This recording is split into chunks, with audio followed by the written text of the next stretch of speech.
গঙ্গা সাগর। হ্যাঁ, তীর্থের মধ্যে যেটা শ্রেষ্ঠ, মনে রাখবেন ভারতের মধ্যে অনেক তীর্থ আছে, তাই তো? তার মধ্যে এক হলেন তীর্থগুরু, এক হলেন তীর্থ গুরু, এক হলেন তীর্থরাজ, তীর্থদের রাজা। এগুলো জেনে রাখুন। তীর্থরাজ কে? হ্যাঁ, প্রয়াগরাজ। তীর্থরাজ হলো প্রয়াগ। এই কিছুদিন আগে যেখানে কুম্ভ মেলা ছিল, কুম্ভে কেউ গেছিলে? কে কে গেছে হাত তুলো তো দেখি। আচ্ছা, বাহ বাহ, অনেক লোক গেছে। তা তীর্থের রাজা হলেন প্রয়াগ। আরেকজন হলেন তীর্থগুরু, তীর্থের গুরু। তীর্থগুরু কে? মহারাজজি ওটা তো জানি না। বলে এটা তো প্রথমবার শুনছি তীর্থগুরুও আছে। সমস্ত তীর্থদের গুরুও আছে, এটাও জেনে রাখো। তীর্থের যেরকম রাজা, তা রাজারও তো গুরু হয়, হয় কি না? গুরু ছাড়া এই সংসারে কোনো গতি নেই, কারোর কোনো গতি নেই, মানুষ তো ছাড়ো। দেবতারা গুরু ছাড়া বাঁচতে পেরেছে? যখন দেবতাদের কষ্ট হয় তখন কে বাঁচায়? গুরুদেব। দেবতাদের গুরু কে? বৃহস্পতি। আরে যারা দৈত্য অসুর, তারাও কি গুরু ছাড়া বাঁচে? তাদেরকেও গুরুর শরণাগতি নিয়েই থাকতে হয়। তাদেরকেও যদি কেউ শক্তি দিচ্ছে, পাওয়ার দিচ্ছে, কে দিচ্ছে? গুরুদেব। দৈত্যদের গুরু কে? শুক্রাচার্য। ভগবানেরও গুরু রয়েছে, তাই তো? ভগবানেরও গুরু রয়েছে। শ্রীরামচন্দ্রের গুরু কে? গুরুদেব বশিষ্ঠ মুনি।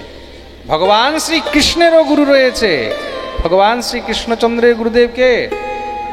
গর্গাচার্য মুনি। খুব মন দিয়ে শুনবে, গুরুদেব কে? গর্গা। খুব মন দিয়ে শুনবে কিন্তু। শিক্ষাগুরু আলাদা, শিক্ষাগুরু আলাদা। শিক্ষাগুরু হলেন গুরু সন্দীপনী মুনি। শিক্ষাগুরুকে সন্দীপনী মুনি। গুরু ছাড়া কাউর কোনো গতি নেই। গুরু বিন ভবনিধি তরহি না কই। আর জীবনে সদ্গুরু অনেক সৌভাগ্যে পাওয়া যায়। সদ্গুরুকে, যিনি তোমার প্রত্যেক সুখ দুঃখ সবসময় তোমার সঙ্গে আছেন, যার কৃপা, যার করুণাময়ী দৃষ্টি পড়লেই, যার একটি সদ্বাক্য শুনলেই মনের সমস্ত সব দুঃখ কষ্ট মিটে যায়, তখন কষ্ট আর কষ্ট মনে হয় না। তিনি হলেন একমাত্র সদ্গুরু। প্রেম সে বলো। সদ্গুরু অনেক সৌভাগ্যে পাওয়া যায় কিন্তু।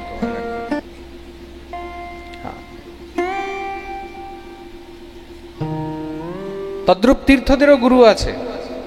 আর তীর্থদের গুরুকে, তীর্থগুরু হলেন পুষ্কর। তীর্থগুরুকে জেনে রাখো, আজকে ভালো করে মনে থাকবে তো এবার। তীর্থগুরুকে পুষ্কর। পুষ্করম চ প্রয়াগম চ কাশীম গোদাবরীম তথা। তা তীর্থগুরু হলেন পুষ্কর। তা তীর্থ রাজাও তো সবাই যাচ্ছে তীর্থরাজকে দর্শন করতে। তা এবার থেকে যখন তীর্থ দর্শন করতে যাবে, তাহলে হিসাবে কাকে আগে দর্শন করা উচিত? হ্যাঁ, পুষ্কর, তীর্থগুরু। পুষ্কর কে কে গেছে এখানে? হাত তুলো তো দেখি। 2 3, বাস। পুষ্করের বিষয়ে অনেকে জানেই না। আর যারা জানে তারা হয়তো আজ পর্যন্ত পুষ্করের মাহাত্ম্য ভালো করে জানতো না। পুষ্করের মাহাত্ম্য আজকে ভালো করে জেনে নাও। পুষ্কর সত্যযুগের তীর্থ। আর পুষ্করের বিশেষতাকে, পুষ্করের অধিষ্ঠাতা দেবতাকে, প্রত্যেক তীর্থের একটি অধিষ্ঠাতা দেবতা হয়। তো পুষ্করের অধিষ্ঠাতা দেবতা হলেন ব্রহ্মা। কে? ব্রহ্মা। আর অধিষ্ঠাত্রী দেবীকে, পুষ্করের অধিষ্ঠাত্রী দেবী, পুষ্করের অধিষ্ঠাত্রী দেবী হলেন গায়ত্রী। খুব মন দিয়ে শুনবে। কে? গায়ত্রী। গায়ত্রী, সাবিত্রী, এগুলো একই। ব্রহ্মাণী, গায়ত্রী, সাবিত্রী। ব্রহ্মা সেই পুষ্করে বসে তপস্যা করেছেন। আমি এখানে আজকে তীর্থগুরুর কথা কেন বলছি, আর পুষ্কর তীর্থগুরু কেন হলেন, আর ব্রহ্মা এখানে কার তপস্যা করেছেন, কেন তপস্যা করেছেন, এটাও তো জানতে হবে। ব্রহ্মা যার তপস্যা সবাই করে, আরে যাকেই দেখো সেই তো ব্রহ্মার তপস্যা করছে, করছে তো। হ্যাঁ, কি ইন্দ্র কার তপস্যা করেছে? ব্রহ্মা। হিরণ্যকশিপু কার তপস্যা করেছে? জোরে বলো। রাবণ কার তপস্যা করেছে? সবাই তো ব্রহ্মার তপস্যা করছে। তাই ব্রহ্মা বাবা কার তপস্যা করছেন, কার জন্য এখানে তপস্যা করতে বসেছে? ব্রহ্মা ওইখানে যার জন্য তপস্যা করছেন, আর 1 বছর 2 বছর 1 দিন 2 দিন 10 বছর 20 বছর নয়, 60,000 বৎসর পর্যন্ত তপস্যা করেছেন। তিনি কে? তিনি হলেন কৃপয়তি यदि রাধা বাধিতা শেষবাধা কিম পরমবশিষ্টম পুষ্টিমর্যাদয়োর। তিনি অন্য কেউ নন, তিনি হলেন আমাদের শ্রী রাধা রানী। বলিয়ে রাধা রানী কি জয়। তো ব্রহ্মার আরাধ্যা, যার তপস্যা ব্রহ্মা বসে করছেন, তিনি হলেন কে? শ্রীমতী রাধা রানী। তো পুষ্করের মধ্যে ব্রহ্মা বসে বসে কার তপস্যা করেছেন? রাধা রানী। আহা হা, শ্রী রাধারানীকে দেখার জন্য, রাধারানী দর্শন পাওয়ার জন্য, রাধারানী কৃপা পাওয়ার জন্য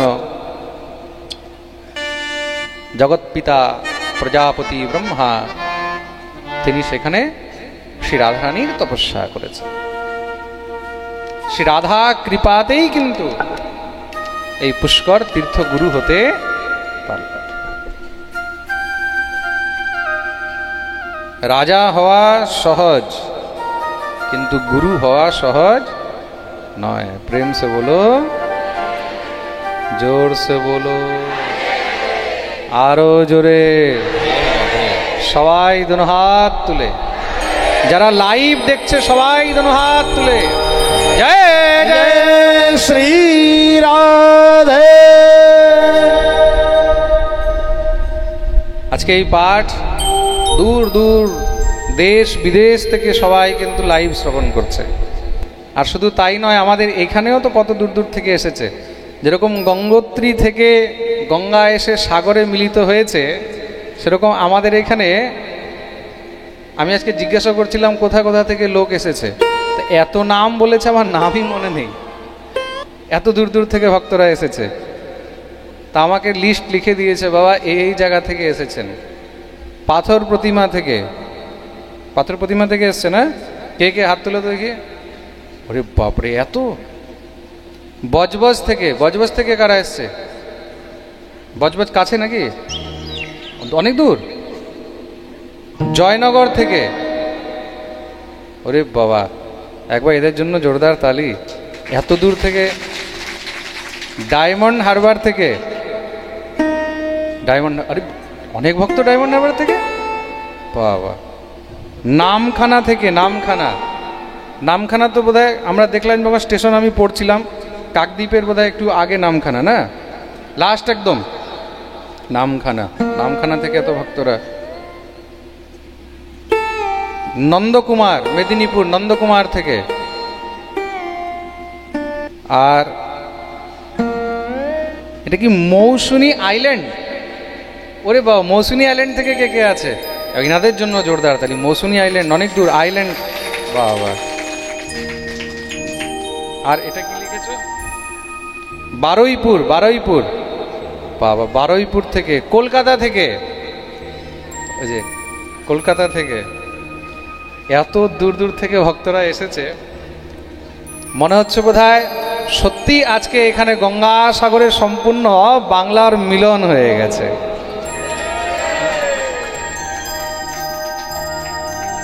এত দূর দূরান্তর, এত জায়গা থেকে যে ভক্তরা এসেছেন, আমি আপনাদের সবার চিরঋণী। আমি আপনাদের সবার চরণে কোটি কোটি প্রণাম জানাই। এটাই হলো ভাগবতের, এটাই হলো হরিকথা, এটাই হলো রাধারানীর কথার আকর্ষণ, তাই তো? হ্যাঁ, প্রেম সে বলো, তাই তো? আজ এত দূর দূর থেকে এখানে মহাকুম্ভ হয়ে গেছে। গঙ্গাসাগরে যখন আমি যাচ্ছি তো ওখানে উঠতেই একটা জায়গার নাম দেখলাম, কি মিলন কি লেখা ছিল ওখানে বোর্ডে, একটা কি মিলন, মিলন মোড় এরকম, মিলন তীর্থ গঙ্গাসাগর, ঠিক বলেছে। ওখানে একটা বোর্ডে লেখা ছিল মিলন তীর্থ গঙ্গাসাগর। দেখুন যে মিলন শব্দ বললাম আমি, ওখানে আমি দেখেছি বড় করে একটা বোর্ডে লেখা আছে মিলন তীর্থ গঙ্গাসাগর। তা আজকে আমাদের এই নিমাই ঠেকেদার, বিমান ঠেকেদারের বাড়ি, সুধাংশু মণ্ডলের বাড়ি, এটা আমাদের আজকে মিলন তীর্থ হয়ে গেছে। প্রেম সে বলো।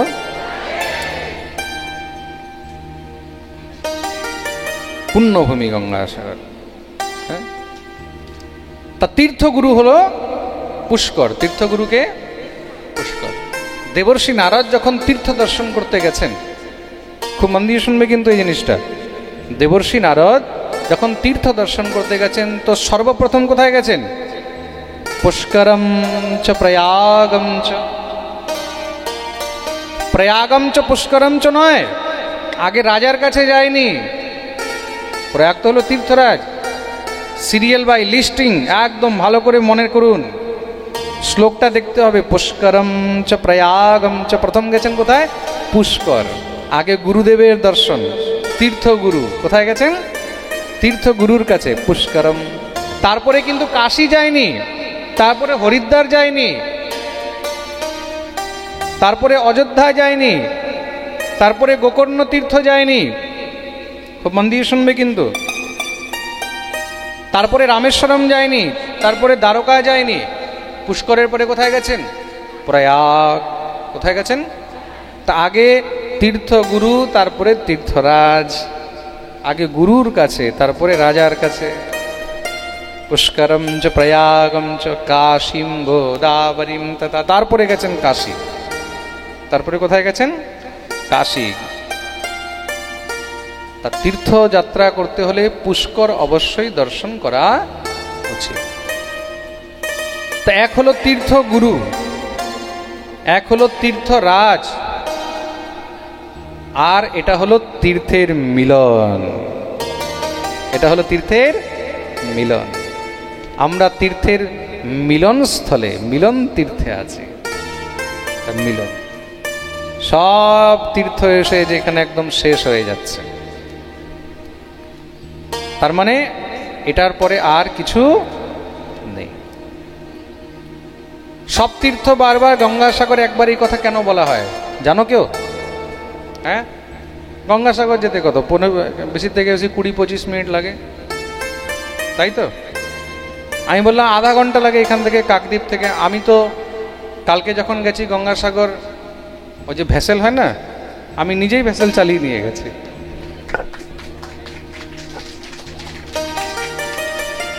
আমাকে উপরে উঠিয়ে দিয়েছে, ওই ভেসেলের মধ্যে উপরে, ছাতের উপরে উঠিয়ে দিয়েছে। ছাতে উঠিয়েছে ওই ভেসেলের যে ড্রাইভার ছিল, এখন সেও পাঠ শুনে রোজ। ও বলছে মহারাজ একটু ভিতরে আসুন। আমি ভিতরে গেছি, আমার সঙ্গে কথা বলছে। আমি বললাম আচ্ছা এটা কি করে চালায়? আমার বলছে মহারাজ আপনি চালান না।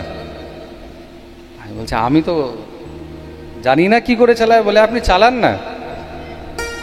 আচ্ছা ঠিক আছে, হাতে দিয়ে দিয়েছে, আমি এবার চালাচ্ছি। বলছে ভাই তুমি নাও, আমি পারবো না। বলে আপনি হাজার হাজার লাখ লাখ লোককে চালাচ্ছেন, এই ভেসেলটা চালাতে পারবেন না? আমাকে বলছে সামনে দেখছেন ওই যে ঘাট? আমি বলছি হ্যাঁ, ওইখানে যেতে হবে। এবার কি করে যেতে হবে ওটা আপনি দেখুন, আমি আপনার সঙ্গে গল্প করবো বাস দাঁড়িয়ে দাঁড়িয়ে। সেও হয়তো এখন লাইভ শুনছে হবে, আমিও দিব্যি চালিয়ে যাচ্ছি। জীবনের প্রথম আনন্দ অনুভব। হ্যাঁ, দিব্যি ভেসেল চালিয়ে ওই ঘাট পর্যন্ত চলে গেছি। যখন ওই ঘাটের কাছে গেছি তখন বলছে মহারাজজি একটা কথা বলবো, যতটা আপনি আজকে চালিয়ে এনেছেন এতটা ট্রেনিং নিতেই মানুষের 2 মাস সময় লাগে। আপনি আজকে এই প্রথমবারে 10 মিনিটের কাজ কমপ্লিট করে দিলেন। খুব আনন্দের জায়গা গঙ্গাসাগর। তা সব তীর্থ বারবার, গঙ্গাসাগর একবার কেন বলা হয়েছে এটা তো কারোর জানা নেই। গঙ্গাসাগর একবার কেন? গঙ্গাসাগর তো আমরা হাজারো বার যেতে পারি, কোনো সমস্যা নেই, সব ব্যবস্থা আছে, সব কিছু আছে। একবার কেন? গঙ্গাসাগর যদি কেউ একবার যায়, কেউ যদি একবার গঙ্গাসাগর তীর্থে আগমন করে, কেউ যদি গঙ্গাসাগরে এসে একবার স্নান করে, গঙ্গাসাগর তীর্থে একবার আসলেই তার সমস্ত তীর্থের দর্শনের ফল প্রাপ্ত হয়ে যায়। প্রেম সে বলো। তার অর্থ কি? তুমি যদি জীবনে কোনো তীর্থ যেতে পারোনি, তুমি যদি কোনো তীর্থে যেতে পারোনি, কোনো তীর্থের কাছে তুমি যাওনি, বা কোনো কারণে আর যেতে পারছো না, তুমি একবার শুধু গঙ্গাসাগর হয়ে গেলে, সব তীর্থের তুমি চরণের ধুলা এখানেই বসে বসে পেয়ে যাবে। প্রেম সে বলো, বলিয়ে গঙ্গা সাগর তীর্থ কি। তা এই গঙ্গাসাগর তীর্থ হলো কি করে? গঙ্গা ভগবতী এখানে আসলেন কি করে? কেন? কারণ কি ছিল? খুব সুন্দর কিন্তু তার কথা রয়েছে। যেহেতু আমরা আজকে গঙ্গাসাগরে আছি, গঙ্গাসাগর তীর্থের কথা অবশ্যই আমাদেরকে শ্রবণ করা উচিত। যেই তীর্থে আছো তা সেই তীর্থের কথা, তীর্থের মহিমা, তীর্থের মাহাত্ম্য অবশ্যই শ্রবণ করা উচিত। তীর্থে বসে তীর্থের মাহাত্ম্য শ্রবণ করলে তখন তার 1000 গুণ ফল পাওয়া যায়। তা আমরা আজকে যখন এই গঙ্গাসাগরে বসে আছি, তাহলে আমরা একটু গঙ্গাসাগরের মহিমাটাও জেনে নিই, তাই তো? बोलिए गंगा सागर तीर्थ की जय, श्री कपिल भगवान की जय। एक समয়ের কথা, সূর্যবংশী রাজা ছিলেন, নাম হলো সগর। নাম কি? সগর। সগরের 2টি স্ত্রী ছিলেন, কেশিনী আর সুমতি। একটি স্ত্রীর গর্ভে 60,000 পুত্র হয়েছে। কত পুত্র হয়েছে? 60,000। মন দিয়ে শুনবে কিন্তু। আরেকটি স্ত্রীর ঘরে একটি পুত্র হয়েছে, সেই পুত্রের নাম হলো অংশুমান। কি নাম? রাজা সগরের একবার ইচ্ছা হলো যে আমি অশ্বমেধ যজ্ঞ করব। রাজা অশ্বমেধ যজ্ঞ করেছেন, অশ্বমেধ যজ্ঞের আয়োজন করেছেন। অশ্বমেধ যজ্ঞের মধ্যে একটি দিব্য অশ্ব তিনি বরুণ লোক থেকে নিয়ে এসেছেন। কোথা থেকে এনেছেন? বরুণ লোক। সেই অশ্বটির বিশেষতা কি? সেই অশ্বটি পৃথিবীর মধ্যে পাওয়া যায় না, পৃথিবীর মধ্যে এমন অশ্ব নেই। বিশেষ করে সেই অশ্বটিকে এনেছেন। সেই অশ্বের নাম কি? শ্যামকর্ণ অশ্ব। কি নাম? শ্যামকর্ণ। শ্যামকর্ণ মানে শ্যাম শব্দের একটি অর্থ হয় কালো। শ্যাম শব্দের আর কি অর্থ কি? কেউ যদি একটু কালো হয় আমরা বলি না শ্যামলা, বলে দিই না, একটু কালো মানে শ্যামলা। আমাদের গোবিন্দর একটি নাম শ্যাম। কি নাম? বলিয়ে শ্যাম সুন্দর লাল কি।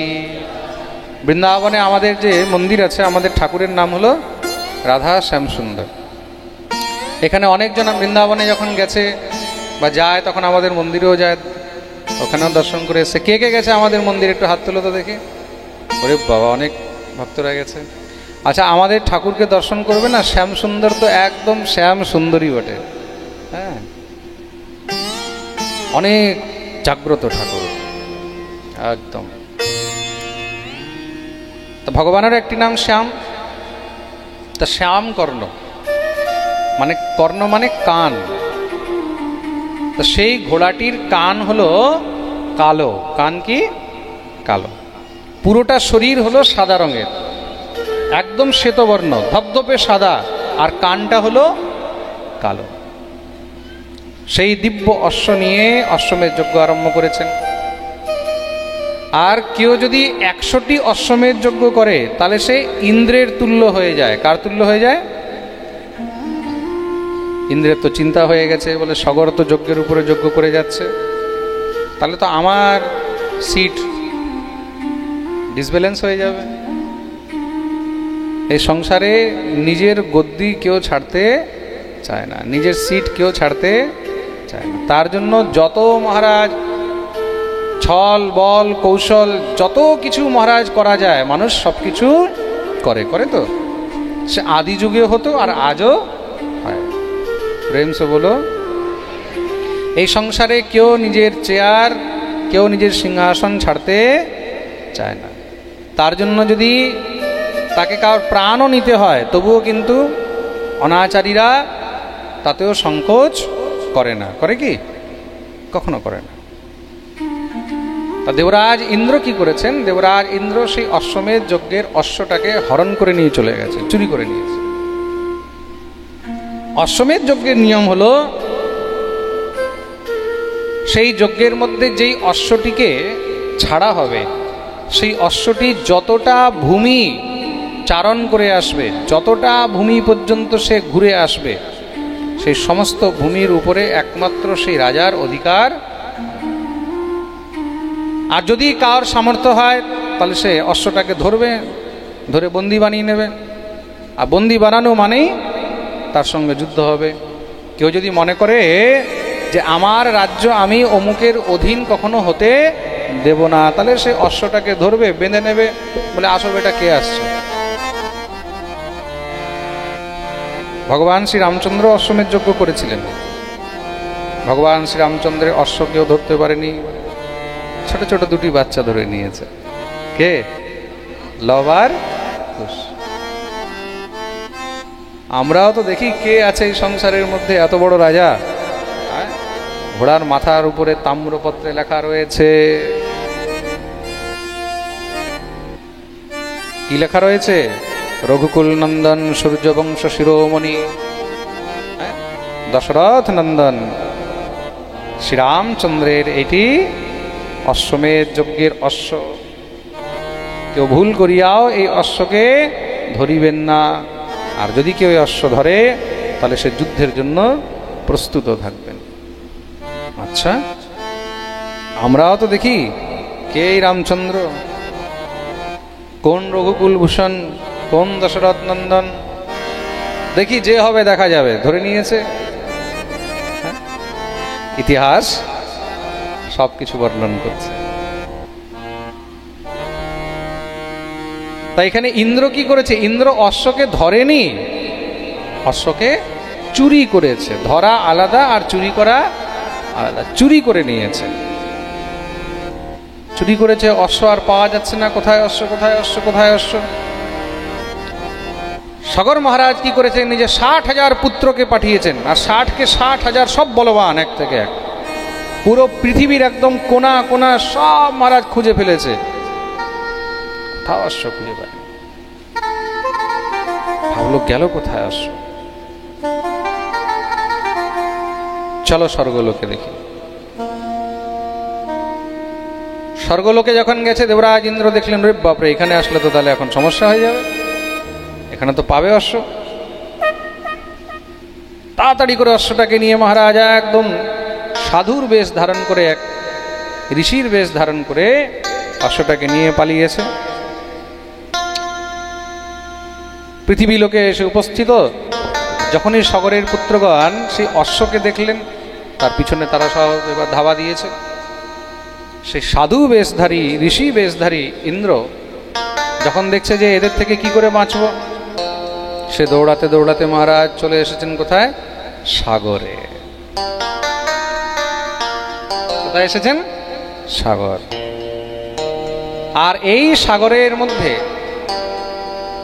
এই সাগর তটে শ্রী কপিল মুনি নিজের আশ্রমে বসে তপস্যা করছেন, ভজন করছেন।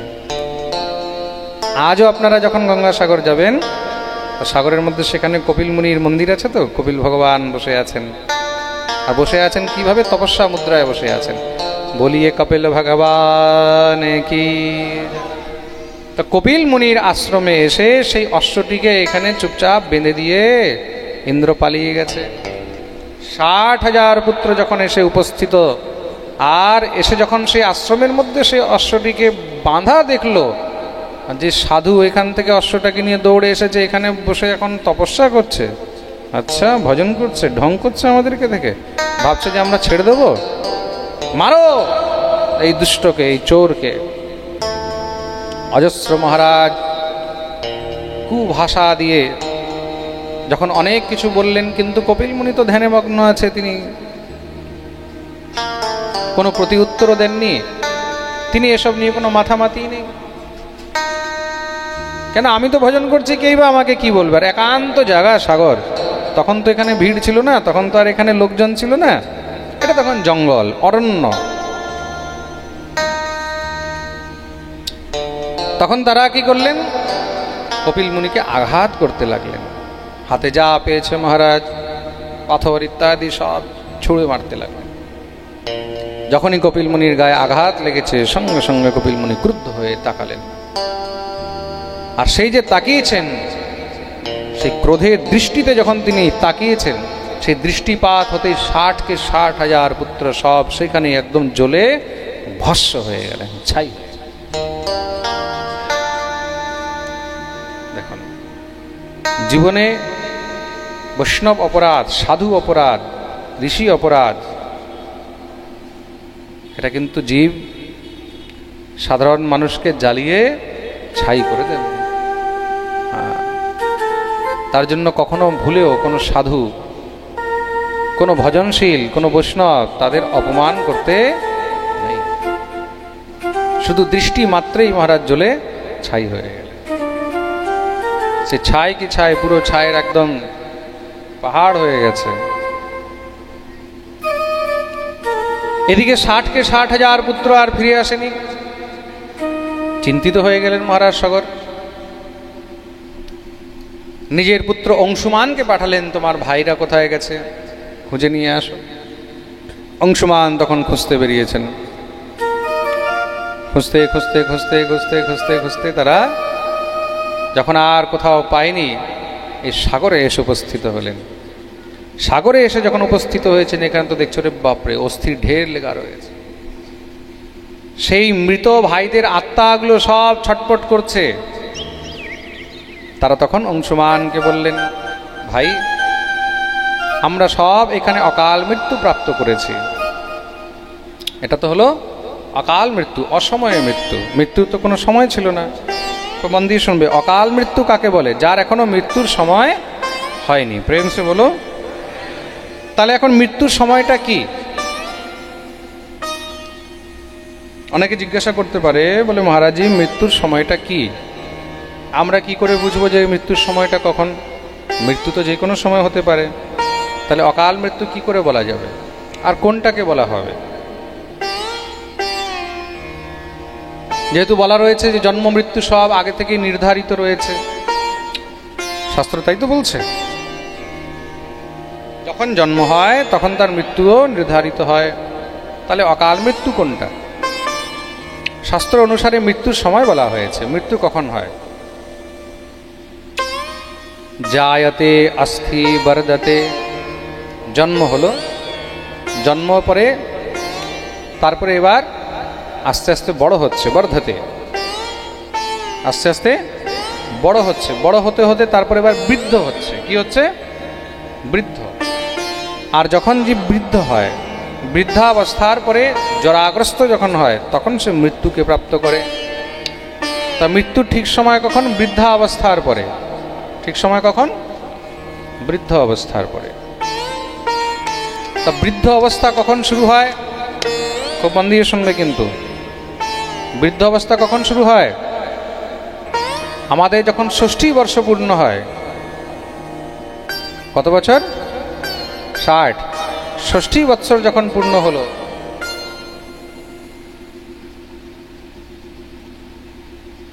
ষষ্ঠী বর্ষ পূর্ণ হওয়ার পরেই তখন কিন্তু বৃদ্ধ অবস্থা আরম্ভ হয়ে যায়। হ্যাঁ, এই যে আপনারা দেখছেন সরকারি চাকরিতে 60 বছরে রিটায়ারমেন্ট করে দেয়, তো 60 বছরের সময়টা কিভাবে নিল? 70 বছরও তো করতে পারতো, 65 বছরও করতে পারতো। এটা আমাদের শাস্ত্র থেকেই কিন্তু সিদ্ধান্ত নেওয়া হয়েছে। যুক্ত হরের অনুদিনম পরিচর্যাসো। তা 60 বৎসরের পরে 60 বৎসর যখন পূর্ণ হয়ে যায়, তারপরে এবার মানুষের বৃদ্ধাবস্থা চলে আসে, জরাগ্রস্ত। তারপরে আর শরীরে সেই এনার্জি থাকে না। যখনই দেখবে 55-56 বছর বয়স হয়ে গেছে, আস্তে আস্তে এবার শরীরে এনার্জি শেষ হতে শুরু হয়, তাই তো? হ্যাঁ, এখানে যতই বৃদ্ধরা আছে, যাদের বয়স এখন 60 বছরের উপরে, তারা সবাই এই জিনিসটা অনুভব করেছেন, তাই তো? 55 বছর যখনই পূর্ণ হলো, তারপরে শরীরের মধ্যে একটা শিথিলতা চলে আসে। এটাই হলো বৃদ্ধাবস্থা, জরাবস্থা। তা 60 বৎসর যখন পূর্ণ হয়, তারপরে বৃদ্ধাবস্থা।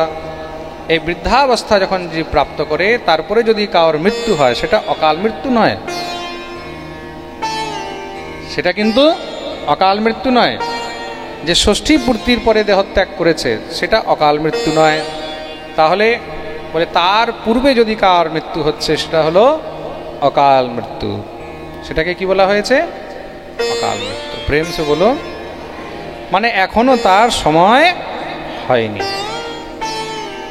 এই জিনিসটা আজকে জানতে পারলে অকাল মৃত্যুটা কখন বলা হয়েছে। কেউ যদি জীবনের 60 বছর পূর্ণ করে নিয়েছে, তারপরে মৃত্যু হয়ে গেল, নিশ্চিন্ত থাকে, তার জন্য শোক করতে নেই, দুঃখ করতে নেই। 60 পূর্তি হয়েছে, তার মৃত্যু হয়ে গেল, খুব ভালো। আর যদি নিজেও কষ্ট ভোগ করেনি আর কাউকে কষ্ট দেয়নি, সহজে চলে গেছে, তার এটা ভগবানের তার উপরে অত্যন্ত অনুগ্রহ হয়েছে, কৃপা হয়েছে। নাহলে আমি তো জীবনে এরকম অনেক দেখেছি, বিছানায় পড়ে পড়ে বছর, 2 বছর, 3 বছর, 4 বছর হয়ে গেছে, বিছানায় পড়ে আছে। সেখানেই মহারাজ মলমূত্র ত্যাগ হচ্ছে, সেখানে নিজেও কষ্ট পাচ্ছে, ঘরের লোকও কষ্ট পাচ্ছে, সবাই। তা তুমি চলতে চলতে, হাঁটতে হাঁটতে, হরিনাম করতে করতে যদি দেহত্যাগ করতে পারলে, তাহলে ভাবো যে ভগবানের তোমার উপরে অনেক বড় কৃপা হয়েছে। ভগবানের কাছে এই প্রার্থনা করবে, প্রভু যেইভাবেই থাকি, যেই পরিস্থিতিতেই থাকি, যেন তোমার নাম নিতে নিতে, তোমার সেবা করতে করতে এই দেহত্যাগ করতে পারি।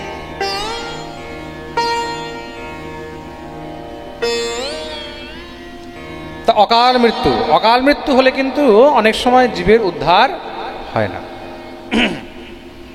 কেন? জীবনের অনেক কিছু আশা বাকি থাকে, তাই তো? এখনো এটা, এখনো ওটা করব, এটা করব, এই সেই অনেক আশা বাকি থাকে। তো তা মানুষের যখন একটা সময় হয়ে যায়, তখন আশাও কিন্তু আস্তে আস্তে শেষ হয়ে যায়। আমার তো জীবনে অনেক কিছু হয়েই গেছে, আর বেশি দরকার নেই। যখন অনেক আশা বাকি থাকে, তখন সেই জীবাত্মা এখান থেকে মুক্ত হতে পারে না। সেই জীবাত্মা কি হয়? জীবাত্মা তখন বন্ধনে পড়ে থাকে। তা তাদের অকাল মৃত্যু হয়েছে, তারা সব বন্ধনে পড়ে রয়েছে, মুক্তি হচ্ছে না। আর মুক্তি না হলে কি হয়? তখন তারা কষ্ট পায়। তো মন দিয়ে শুন, আশার কারণে বন্ধনে থাকে, আর বন্ধনে থাকলে কি হয়? কষ্ট পায়। তোমাকে কেউ বন্ধনে রেখে দিয়েছে, ভালো লাগবে তোমাকে? ঘরে তোমাকে বন্ধ করে রেখে দিয়েছে, আর সেখানে তোমাকে রোজ খাবার দেওয়া হচ্ছে, সেখানে তোমাকে সব ওষুধও দেওয়া হচ্ছে, সেখানে তোমাকে সব ব্যবস্থা দেওয়া হচ্ছে, বলে তুমি বাইরে বেরোতে পারবে না, থাকতে পারবে?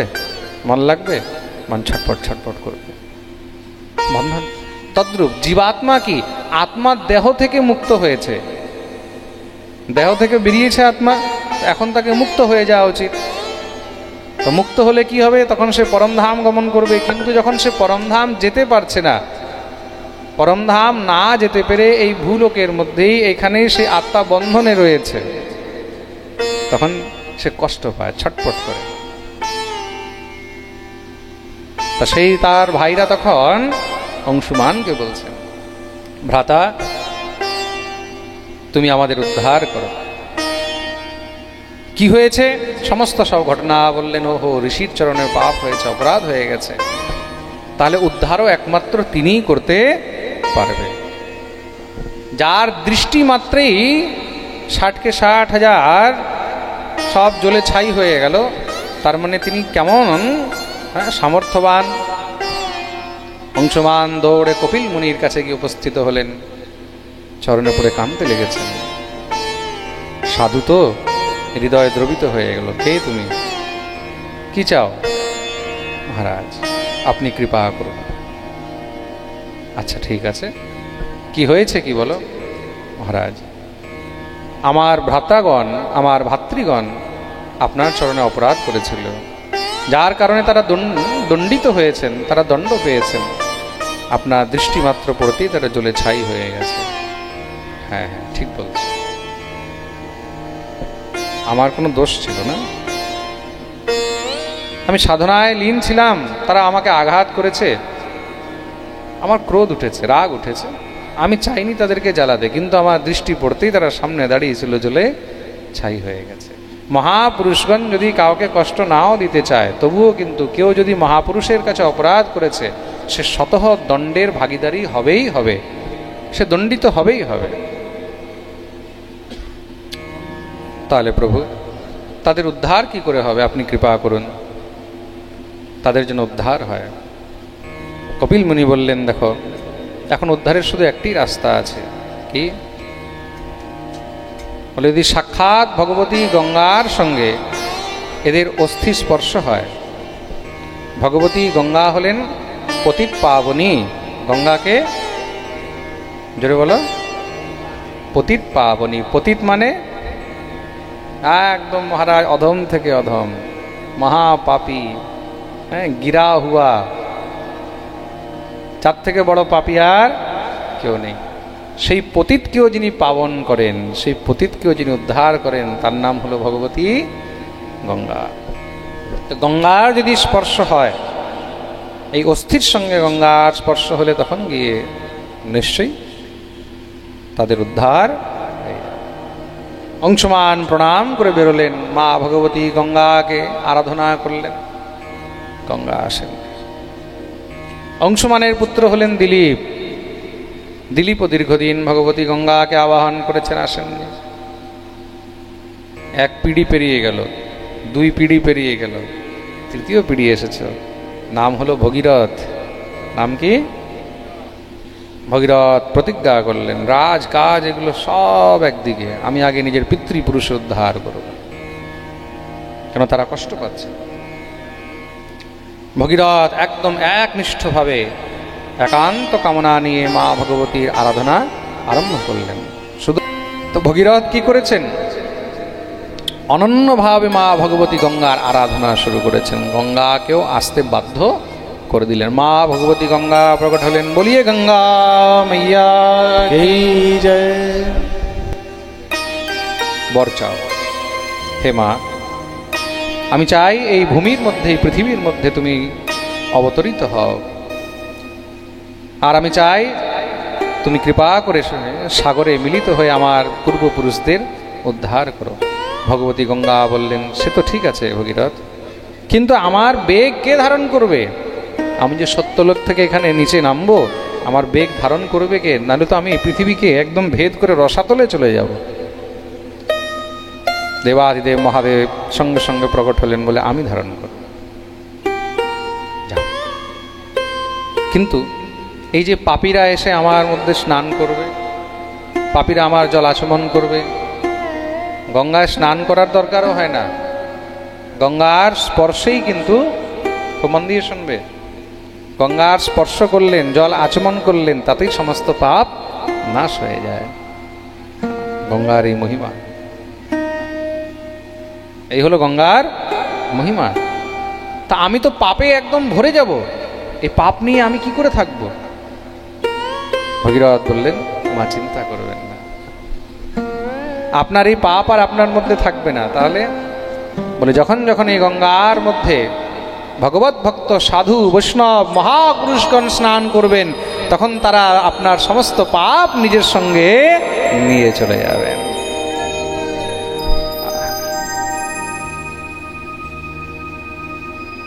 ভগবতী গঙ্গা প্রকট হলেন, সেই সত্যলোক থেকে নিচে নামছেন, স্বর্গ হয়ে যখন ভূমির মধ্যে এসেছেন, দেবাদিদেব মহাদেব গঙ্গাকে ধারণ করলেন। মহাদেবের সেই জটা থেকে গঙ্গা বেরিয়েছে। তার জন্য গঙ্গার আরেকটি নাম হলো জটাশঙ্করী। কি নাম? জটাশঙ্করী। শঙ্করের জটার থেকে যিনি বেরিয়েছেন, জটাশঙ্করী। আগে আগে ভগীরথ চলছেন কীর্তন করতে করতে, পিছনে পিছনে মা ভগবতী গঙ্গা চলছেন। আর সমস্ত জগৎকে পবিত্র করে সমস্ত জীবের উদ্ধার করতে করতে ভগবতী গঙ্গা এই সাগরে এসে মিলিত হয়েছেন। আর সাগরে এসে যখন মিলিত হলেন, আর এই সাগরের তটবর্তী সমস্ত সব যত মহারাজ অস্থি ছিল, তাদের সঙ্গে যখন গঙ্গা জলের স্পর্শ হলো, তারা সব মুক্ত হয়ে গেলেন। বলিয়ে গঙ্গা মাইয়া কি জয়। তা জীবনে যে যতই পাপ করেছে, অপরাধ করেছে, যা কিছু করেছে, এই সাগরে এসে যেই জীব স্নান করবে, সাগরের মধ্যে এসে যেই জীব এখানে জল স্পর্শ করবে, সে সমস্ত পাপ থেকে মুক্ত হয়ে যাবে। মৃত্যুর পরে অস্থি গঙ্গায় কেন বিসর্জন করতে হয়? এই কারণেই, গঙ্গার সঙ্গে যখন অস্থির স্পর্শ হয়, সেই অস্থি গঙ্গার মধ্যে দিলে সেই জীবাত্মা মুক্ত হয়ে যায়। আহা, এই হলেন ভগবতী গঙ্গা। গঙ্গার ভগবতী গঙ্গার প্রাগট্য, গঙ্গাসাগর তীর্থের মহিমা কথা আমরা শ্রবণ করলাম। এই গঙ্গাসাগরের মহিমা কি? গঙ্গাসাগরের মাহাত্ম্য কি?